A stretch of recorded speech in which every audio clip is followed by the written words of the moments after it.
শুভ দুপুরবেলা। অশেষ ধন্যবাদ জানাচ্ছি আমাদের আলোকিত মানুষ হিসেবে এখানে উপস্থিত আছেন আমাদের প্রোভাইডার আলহাজ মোহাম্মদ নজরুল ইসলাম সাহেবের একমাত্র ছেলে আমাদের রফিকুল ইসলাম মল্লিক ভাই।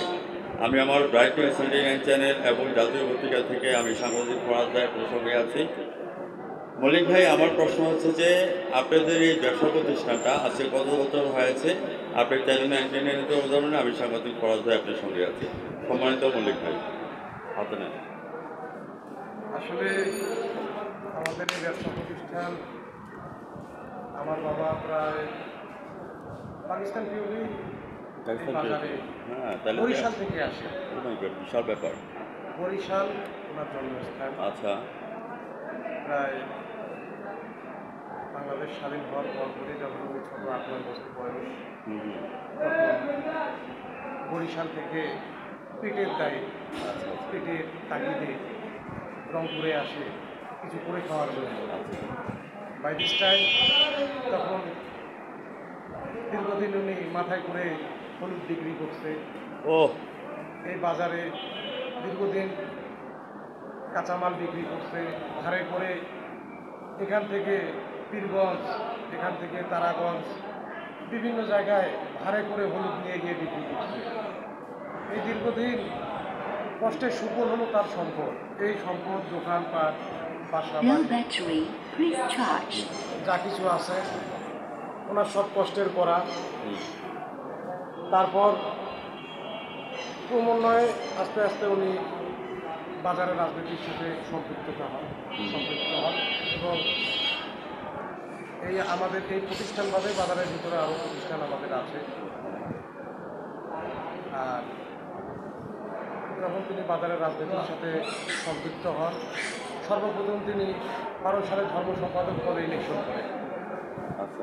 সর্বোচ্চ ভোট পেয়ে 1265 ভোট পেয়ে সে নির্বাচিত হয়। এক্সিলেন্ট। হ্যাঁ, তারপর সে কোষাধ্যক্ষ পদে ইলেকশন করে। আমাদের শক্ত প্রতিদ্বন্দ্বী ছিল নুরুল ইসলাম পটু, দুর্নাপাড়া। তার সঙ্গে সে সর্বোচ্চ ফাইট করে মাত্র 19 ভোটে বিজয় লাভ করে। আলহামদুলিল্লাহ। ক্রমান্বয়ে আমাদের গতবারের ইলেকশন, সে তৃতীয়বারের মতো পুনরায় কোষাধ্যক্ষ পদে নির্বাচন করে এবং জাহাঙ্গীর হোসেন সেও কোষাধ্যক্ষ পদে ইলেকশন করে। তার সঙ্গে 65 ভোটে সে জয়লাভ করে।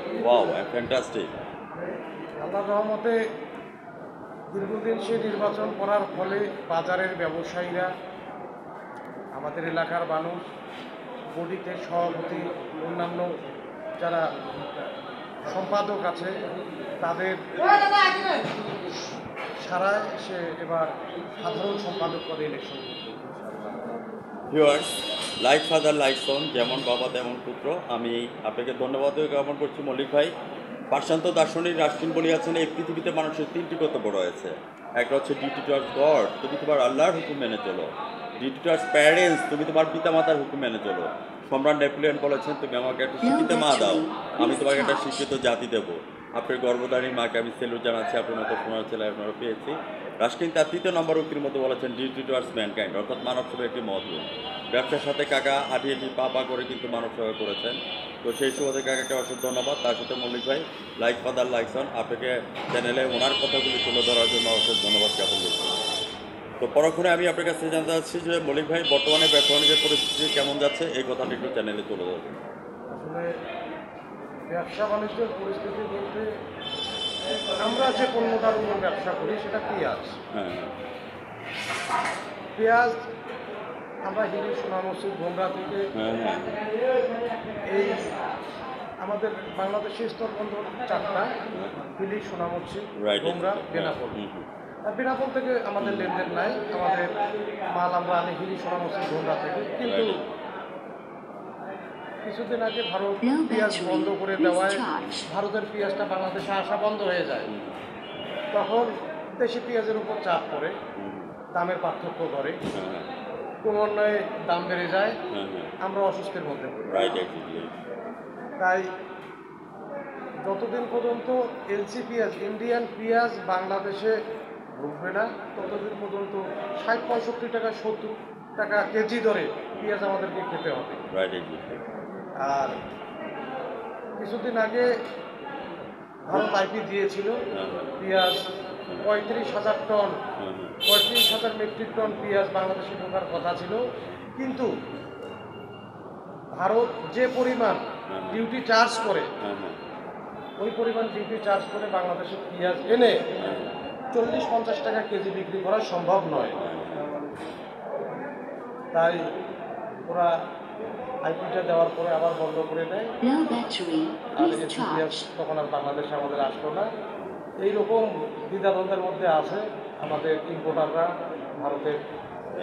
ধন্যবাদ আপনাকে, অসংখ্য ধন্যবাদ মল্লিক ভাই যেই কথাটা তুলে ধরেছেন। আমি তার সাথে চলুন আমরা সবাই মিলে হাতি হাঁটি পা পা করে যিনি আসছেন আমার শ্রদ্ধেয় পিতৃ সমতুল্য বাজান প্রফেটর আলহাজ নজরুল ইসলাম কাকাকে আপনারা আসন্ন নির্বাচনের মধ্যে আপনারা আবার জয়যুক্ত করেন, তাহলে আমরা সামনের দিকে এগিয়ে যেতে পারব। আপনারা তৃণমূল থেকে দল বল নিরপেক্ষভাবে আমরা চাই যাতে আমাদের মাঝে থাকে। আর মল্লিক ভাইকে আমি ধন্যবাদ জ্ঞাপন করছি যে আজকে টক শোতে অ্যাটেন্ড করার জন্য। আমার অন্তঃস্থল থেকে আপনাকে ধন্যবাদ জ্ঞাপন করছি। ভিউয়ার্স, যদি শ্বশুরবাড়িতে যদি কোনো অনুষ্ঠান হয়, শ্বশুরবাড়ি যাওয়ারে আদর্শ বাণিজ্যালয় থেকে পেঁয়াজ নিয়ে যাওয়ারে এবার 1 মণ লাগুক আর 10 মণ লাগুক। ভিউয়ার্স, আপনারা চলে আসবেন আমাদের আদর্শ বাণিজ্যালয়ে। এখানে যাবতীয় কাঁচা পাকা পণ্যের কমিশন এজেন্ট আমাদের এখানে পরিচালনায় আছেন মল্লিক ভাই। মল্লিক ভাই, আপনাকে ধন্যবাদ জ্ঞাপন করছি। আজ রাত 9:15 আমাদের ব্রাইট নিউজ ইন্ডিয়ান চ্যানেল থেকে আপনি টক শোটি দেখে নেবেন এবং জাতীয় পত্রিকা দৈনিক আজকে আলোকিত সকাল থেকে আমি সাংবাদিক ফরাদের বিদায় রেখে রাখছি। ভালো থাকেন, সুস্থ থাকেন। ধন্যবাদ আপনাকে, ধন্যবাদ সবাইকে। ধন্যবাদ। আমার জন্য দোয়া করবেন, আমার বাবার জন্য দোয়া করবেন ইনশাআল্লাহ। আসসালামু আলাইকুম। ওয়ালাইকুম আসসালাম।